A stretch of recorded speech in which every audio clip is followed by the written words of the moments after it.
Right, so I'm a journalist to start with, and so I was quite conscious of that talking, which is one, why I don't have any slides, sorry, and also I was kind of trying to work out what is the sort of thing that I could say when Leslie asked me to speak about political economy and development to a kind of academic audience.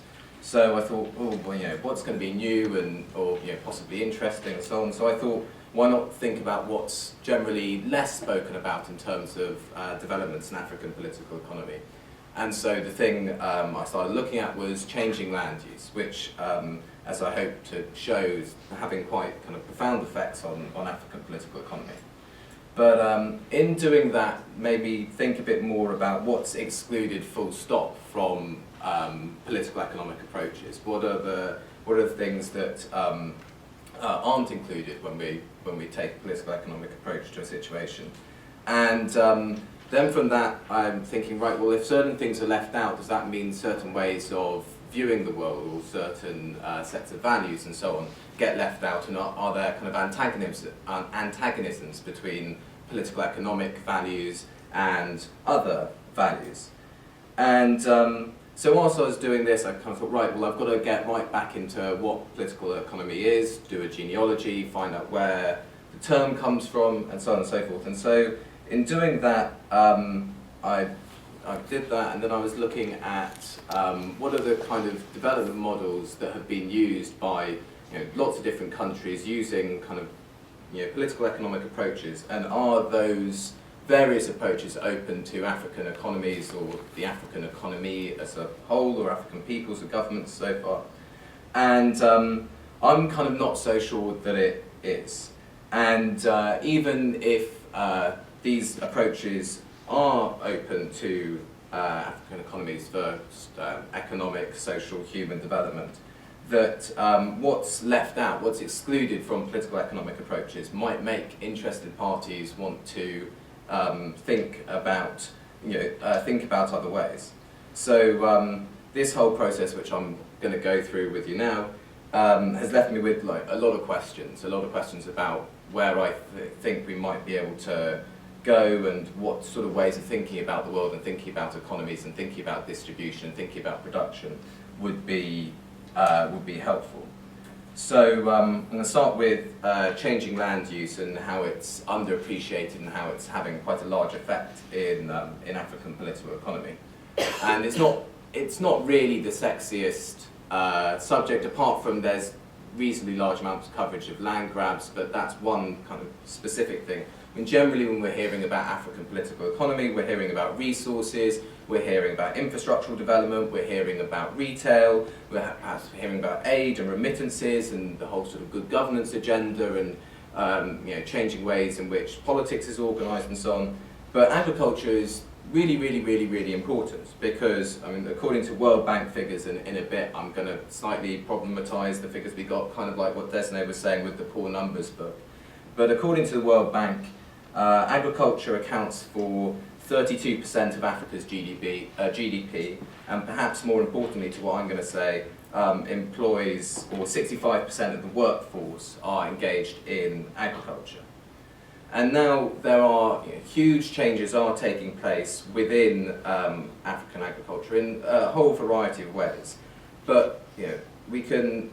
So that's one thing. Then also the social relations between people and between their relations to land is being changed as the rural areas are being relatively emptied, which is causing waves of unplanned migration to urban areas, which then has its own effects, which I'll come to. So these, very, very simply, these changes in agricultural practices involve creating less labour-intensive and more capital-intensive forms of agricultural production, as well as increasingly marketising agricultural production with greater linkages to market, supply chain management and so on. And the kind of concomitant of this process, as I said, with less labour intensive, is fewer people will be working in agriculture. That's part of the process. And this, I think, has quite large implications, not only for the people and the urbanisation process and so on, but also for productivity within manufacturing sectors especially, but also other sectors within African economies. One reason, admittedly among many, for Africa's relative underdevelopment in manufacturing is that the continent as a whole has extremely low labour productivity when compared to other regions and continents as a whole. And this is a huge problem for policymakers and economists and governments and so on, who are hoping to capitalise on the relative rising wages of China to take over some of that role as taking on some of that light manufacturing production. And but even given China's rising domestic wages, which are well documented, the relative unproductivity of African labour makes Africa as a whole relatively uncompetitive for now in light manufacturing. And this is one of the things that Africa Rising agnostics point to, is the relative competitive advantages of other Southeast Asian countries and Latin American countries for taking over some of this light manufacturing, which China is becoming less competitive at as wages rise. And they're perhaps more likely, or that's what the Africa Rising agnostics say, they're more likely to take over China's mantle as workhouse for the world. But I would argue, and judging by the sort of standard historical record, but also most economic theory, is that changing land use, urbanisation, is likely to increase African labour productivity. And this comes from a very kind of simple theoretical basis, which is that if people are no longer able to rely, at least in part, on themselves or their community's land, which they have for their ability to eat and all the rest of it, and then they have to sell their labour on the market, then that is their only resort, and so productivity rises. This shouldn't seem a particularly strange idea. I think this is pretty mainstream in liberal and conservative economic and commentators. Why in countries like Britain, those figures will say, well, maybe we shouldn't have such generous welfare system because it disincentivizes work and so on. So there's that same kind of logic of the incentives and the return to labour apply there for increasing productivity.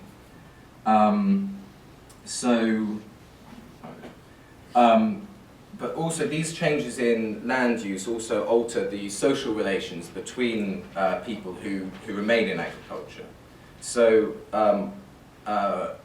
whilst land is generally viewed in kind of resource terms, either because what's underneath it or as a speculative asset to hold, or in terms of transforming peasant, collective, feudal, or all the other kind of plethora of non-capitalist forms of agriculture into generally larger scale, generally more capital intensive, generally more market integrated models of agriculture. But this idea that people will have kind of different social relations to each other seems to get passed over, because as Africa moves down, speaking very general terms, towards this path of hopefully increased yield and more capital intensity, the people who are left on the land, what they do changes. The majority will become workers, some will become managers, and still fewer will become owners, and this changes the relationship between people. But also this capital intensification in agriculture, as I said, contributes to this disordered urbanisation, this informality, the creation of slums, which are the central figure or the central place in the mental conception of informality is the slum. And so thinking about this led me to think more about what's excluded from political economy, because what is the problem with informality from the perspective of the state, from the perspective of economists, from the perspective of political economy as a whole, is that it's really, really difficult to measure. So Desne touched on this a little bit, but when we're talking about economic figures and so on in pretty much every African country, it's like, well, you've got a number, but it doesn't really necessarily mean anything. The Ghanaian economy was rebased by 40% of GDP last year. The Nigerian economy is meant to be rebased, so we're told at some point this year, by 40%. I mean, the Nigerian economy is something like, again, like figures are a bit confused, but something like 20% of the African economy. So if it's suddenly 40% larger than they previously thought, this is a huge increase as a whole for the African economy.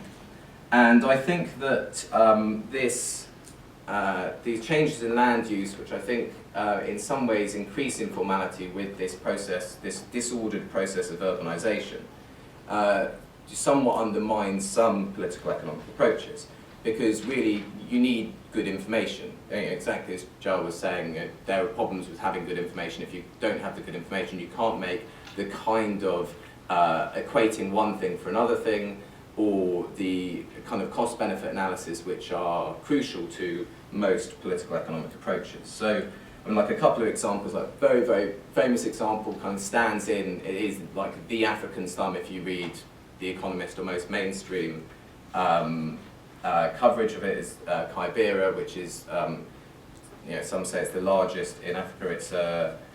It's in Nairobi, and this really underlines the point. Like, the population figures for this area estimated between 200,000 or 1.5 million people. But this is, I mean, huge. So there's no one's got any idea of actually what's taking place, and this is, although it's one of the most studied informal inhabited places on Earth. There are something like 400 NGOs working there. It's not like this is a completely hidden place. Everybody knows about it, but they've got absolutely no idea how many people are there, what goes on, what are the kind of social networks between people, what's economic activity like, and so on. And so, and I think you can see some of these kind of contradictions between attempts to formalize the informal, which is one of the kind of central methods of political economic approaches, and the kind of ructions that causes. So Nairobi has these, as do several other African countries, to get about there these kind of minivan things, 14-seater minivans called matatus, thank you. And perennially they say, they being either the Kenyan government or Nairobi authorities say, right, we're going to get rid of these. They cause problems, but they're firmly embedded in informal networks, informal economy, and you can't really understand the traffic if you don't understand what's going on then. If you don't understand the traffic, then you can't do traditional forms of urban planning. If you can't do traditional forms of urban planning, then you can't plan where your industry is going to go, where people are going to live, and so on. And it really makes things a little bit more challenging. But also, if you just try to formalize the informal, it's not as if you're just making something that, oh, we don't really know about it, and it's a bit unsure, and then suddenly we formalized it and it's just better because we now know about it, and it can then fit into kind of broader plans from the perspective of whoever is organizing that at the top, or from the perspective of some theorist or analyst above. Because informality has a lot of character and a lot of things which are left out of, or aren't measured, or can't be measured under regular approaches. So, how a cobbler, say, is able to organise fixing a whole load of shoes if a massive order comes in. If they're an informal entrepreneur, they're not banked, or they're only using M-Pesa, or they're outside these formal structures. They're relying on a huge series of built-up social relations with each other, community relations, and so on. And these are the sort of things which have a lot of value. At least for the people who are there, they have tremendous value. But they're not measured. So if you formalise that job, they suddenly work in a small shoe fixing factory or something like that. It changes very much how they relate to the other people around them, but also the kind of additional values of their community connectedness. So these ideas of, I need to move on, I'm running out of time. So these ideas of, all of these ideas of value don't necessarily get taken up in political economic approaches. And then actually there's there's some more things which really get excluded or problematic, which is related to the question about monetizing GDP and how to what extent is GDP purely monetizing or placing monetary value on things which were already taking place but didn't previously have a monetary value. And I think that's particularly important with respect to the kind of work, the kind of labour which gets excluded and not really counted as work under political economic frameworks. So care work, work in the home, work which it's not a good term, but it's called work that's called women's work, which doesn't get counted, doesn't go into GDP figures, doesn't get valued fundamentally, and therefore is excluded. Likewise, these kind of social and community labours, where you're creating positive community, pleasant places to live, affect, social relations, friendships, creating fully socialised human beings, and so on. These things are excluded, and so this inability for political economy to fully accommodate things that it doesn't measure, things that it finds difficult to measure, alternative ideas of value, alternative values which can't be measured, and alternative labours, leads me to think about what are the ideas of the world that are precluded by political economic approach. I think I should just kind of define what I mean by political economy here, because I'm using it in two different ways. So there's political economy, which is the thing that can be analysed, which is out there, which is the relationship between market, state and society. And then there's political economy, or as in the discipline, as in the way of thinking, the thought processes, which really, if we think about it, go quite a lot of the way beyond people who formally study political economy, economics, people who work in development, people who think about development, because a lot of the kind of natural assumptions of political economy become embedded in the normal way we think about the world. That was a profitable walk. Things like that, which wouldn't have been, are not conceivable to think about unless we have we have this kind of approach. One way to look at it is the French word for economy is, excuse my accent, but it's économie. And that means both economics and economy. So like the duality of meaning is already